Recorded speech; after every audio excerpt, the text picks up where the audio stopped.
Hi everyone, this is Dr. P. Malathilata, working as Assistant Professor of Economics, Government Degree College, Vardhanpeta, Warangal, Rural District, Telangana State.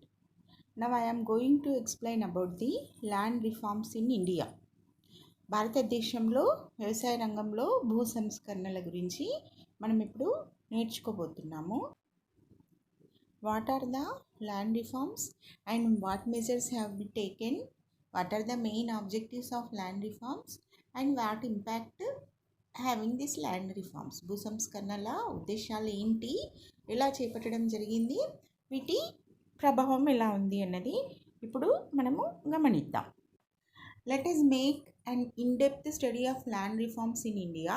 The first one is meaning of land reforms and objectives of land reforms and measures, overall appraisal and the impact. These components are discussed in this class. Meaning of land reforms. Land reform is a broad term. It refers to an institutional measure directed towards altering the existing pattern of ownership, tenancy and management of land. It entails a redistribution of the rights of ownership and or use of land away from large landowners and in favor of cultivators with very limited or no land holdings. Thus, in a broad sense, land reforms refers to an improvement in agroeconomic institutions. It includes the measures and policies relating to redistribution of land, regulation of rent, improving the conditions of tenancy, cooperative organization, agriculture education, and so on to be measures taken. Objectives of land reforms. What are the main objectives of land reforms and why government has been taken up these land reforms? We will discuss now. Land reform is a part of heritage of the country's freedom movement since the agrarian structure that we inherited than the British at the time of independence was of the feudalistic exploitative character. Jamindar, intermediaries, money lenders played a big role in exploiting the masses. And also it is in this background that we have to examine the objectives of land reforms policy in India. Land reform measure aim not only at raising agriculture productivity, it is also viewed as a tool for social uplift and social justice too. Now we observe the objectives of land reforms. First one is restructuring of agrarian relative to achieve an egalitarian structure. Second one, elimination of exploitation in land relations. Third, actualization of the goal of land to the tiller. Fourth objective, improvement of socio-economic conditions of rural poor. Fifth one, increasing agriculture productivity and production. Sixth one, facilitating land-based development at rural poor. Seventh, illusion of great measure of equality in local institutions. In fine, growth and social justice are the basic objectives of land reform measures. Infusion of a great measure of equality in local institutions. Growth and social justice are the basic objectives of land reform measures. The comprehensive land reform policy that evolved so far after independence consisted of below given things. The first one is abolition of intermediaries between state and tenants. Second, tenancy reforms that provide security to tenants, rationalization and regulation of rent, and conferment of ownership rights on tenants.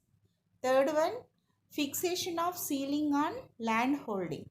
Fourth one, consolidation of land holdings.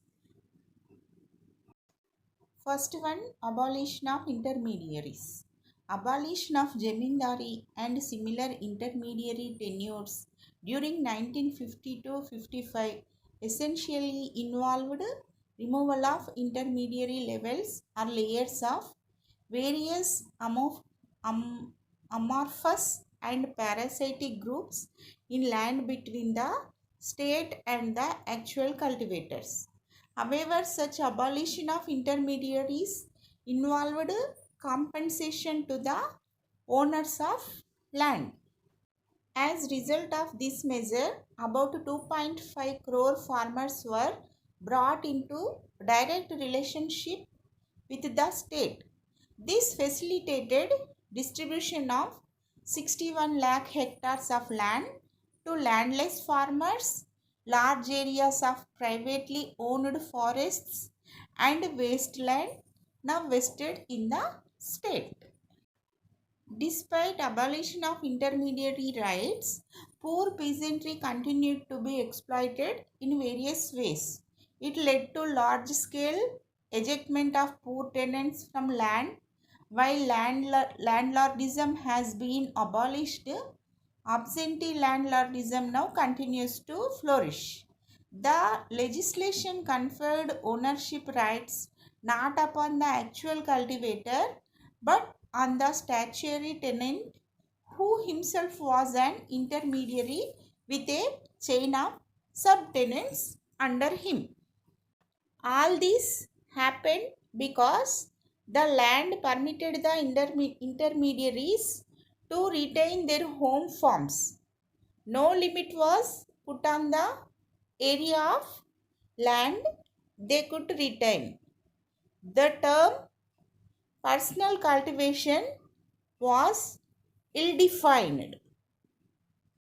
Next one, tenancy reforms. Tenancy legislation have taken in three forms. One, regulation of rent.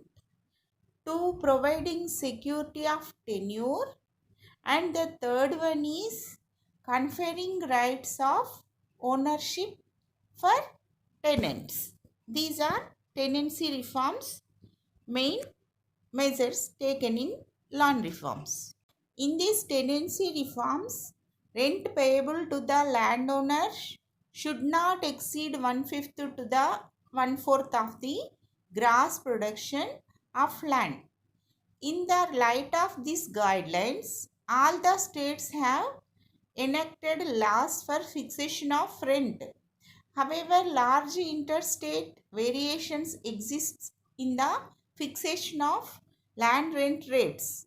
Further, one notices interstate differences in land rents too. Even the tenancy reforms have failed to regulate rent owing to the weak position of tenants. Demand for fair and just rents from landowners occasionally lead to ejectment from land.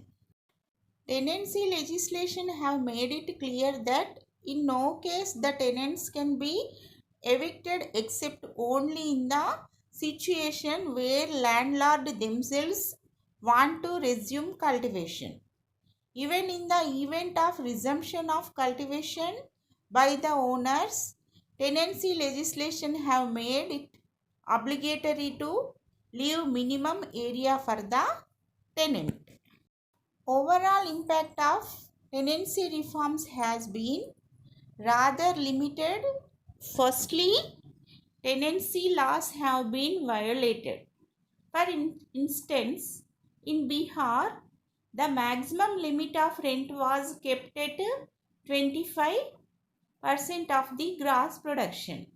But tenants are required to pay even more than 50% as their social standing is abominably low. Secondly, as regard the security of tenant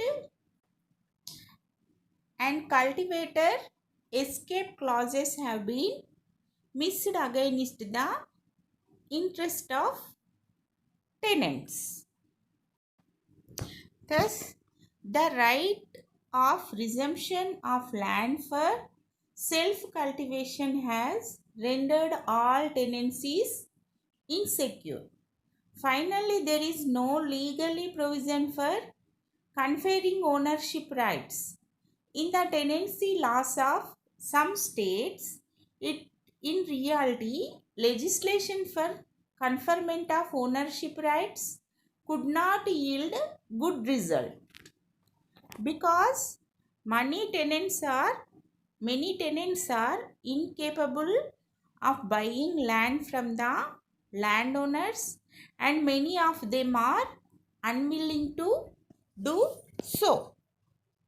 Third measure which has taken in land reform is ceiling on land holdings to reduce the existing disparities in the pattern of land ownership and make same land available for distribution to landless agriculture workers.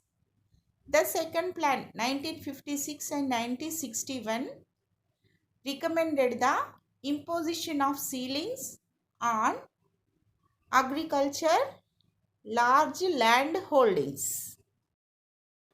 Up to end of September 2001, the total amount of land declared surplus was 73.61 lakh acres.